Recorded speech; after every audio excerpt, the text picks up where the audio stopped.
Al-Aqsa. Dan kalau ada masa kita akan menyentuh beberapa perkara berkaitan dengan sejarah Palestin, sejarah moden Palestin, dan apakah sebenarnya punca konflik yang berlaku di tebing barat pada zaman moden ini. Sahabat-sahabat yang dirahmati Allah sekalian, okey. Jadi nampak gayanya banyak slide saya tidak dapat ditunjukkan dengan gambar yang baik. Saya tak tahu kenapa. Ada technician kat sini? Okey. Alright. Sebenarnya apa yang ada kat gambar ni? Kalau boleh selesai. Kalau gambar lain okey. Cuma saya nampak kat sini dia punya resolution dia jatuh sikit. Dia punya resolution jatuh. Tengok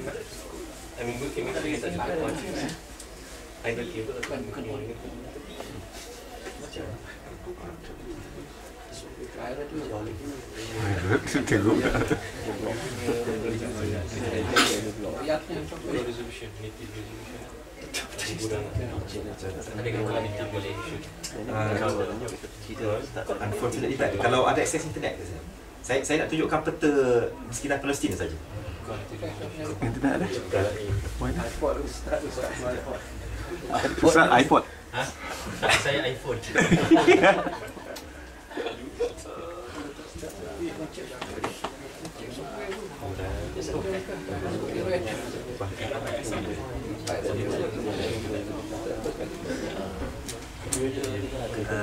Ada tak siapa yang bawa notebook lebih?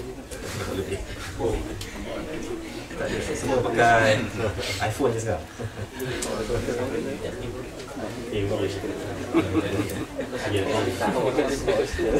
Sini pun tak okey.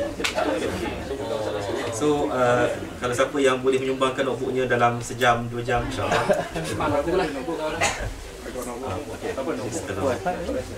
Wi-Fi ada. Connect the Wi-Fi. Ada tengok internet. Wi-Fi ada? Wi-Fi ada ke? Ada sini ada. Kalau ada ID. Okey, sementara kita menanti Cek. set up notebook kita ni, okey. Apabila kita menyebut berkaitan dengan Baitul Maqdis, okey. Ataupun Palestin. Di sana ada beberapa nama lain yang merujuk kepada negara Palestin itu sendiri. Antaranya ialah negara Palestin. Antaranya ialah Palestin, nama Palestin itu sendiri. Yang mana Palestin itu adalah merujuk kepada satu bangsa yang dikatakan berasal daripada Yunani. Kalau buka gambar ini. Yang mana bangsa itu dikatakan telah pupus, bangsa tersebut. Dan digelar bangsa itu sebagai bangsa Palestina. Palestina. Dan Palestin itu juga turut dikenali sebagai nama-nama lain. Antaranya ialah Iliad. Iliad adalah satu nama yang dipanggil oleh kerajaan Rom Timur kepada negara Palestin. Bahkan semasa zaman Nabi Muhammad SAW, Nabi Muhammad sendiri telah pun memanggil akan bumi Palestin ketika mana Nabi Muhammad mengarahkan para sahabat untuk membebaskan kota Palestin. Nabi Muhammad bersabda, "Alaikum bi Iliad." Hendaklah kamu membebaskan Iliad. Iliad Capitolina. Okey. Dan selain daripada itu, Baitul Maqdis itu sendiri adalah merupakan nama bagi negara Palestin. Yang mana barangkali mungkin ramai di kalangan kita yang menganggap bahawa nama Baitul Maqdis itu berasal daripada perkataan bahasa Arab.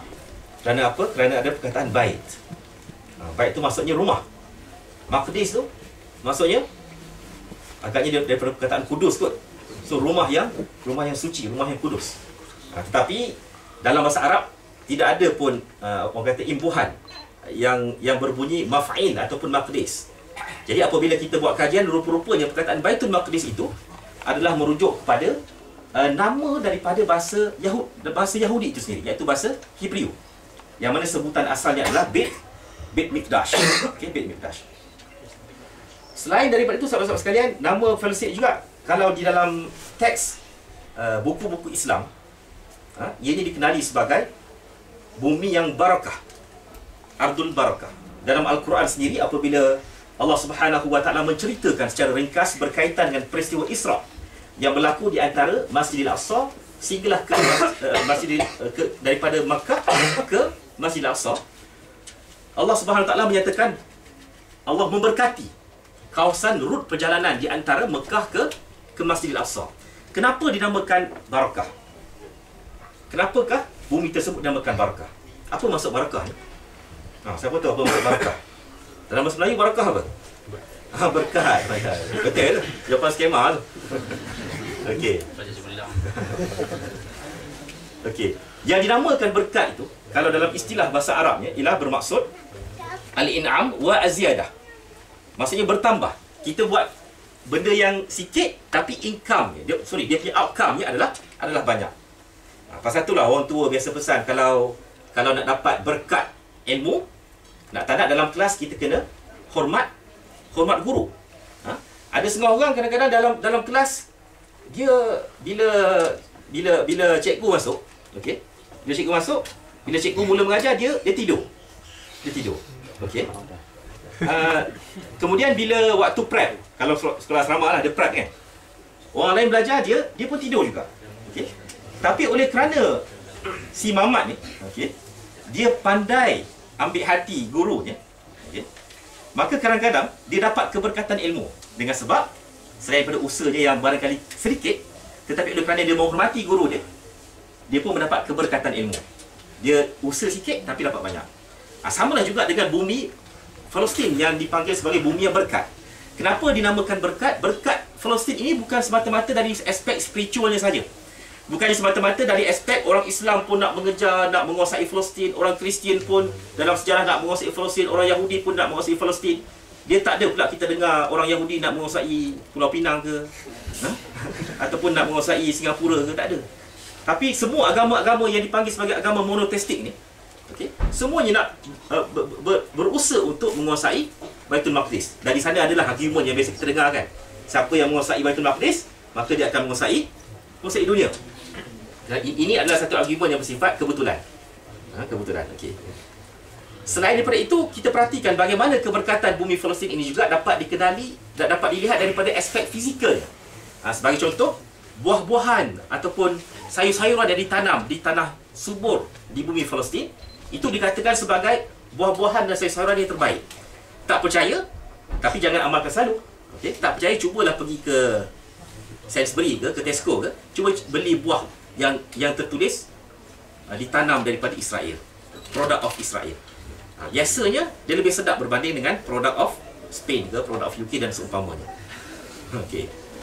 Tapi janganlah beli selalu. Pasal kalau beli itu cerita lain. Nanti kita sentuh pada penghujung rancangan.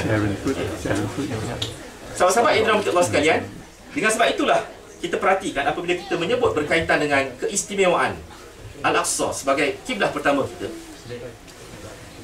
kita tengok bagaimana Al-Aqsa itu merupakan satu bumi yang amat istimewa dari aspek keberkatannya, kemudian daripada aspek ianya menjadi destinasi tumpuan para anbiya dan mursalin.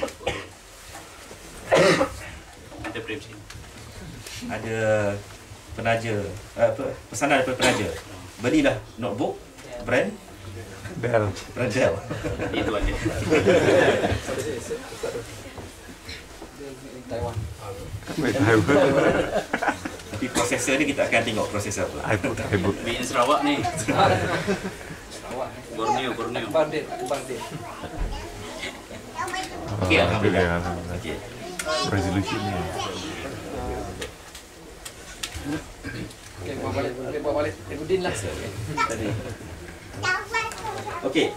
Sahabat-sahabat yang dirahmati Allah sekalian, kita kembali kepada subjek geografi pula. Okey.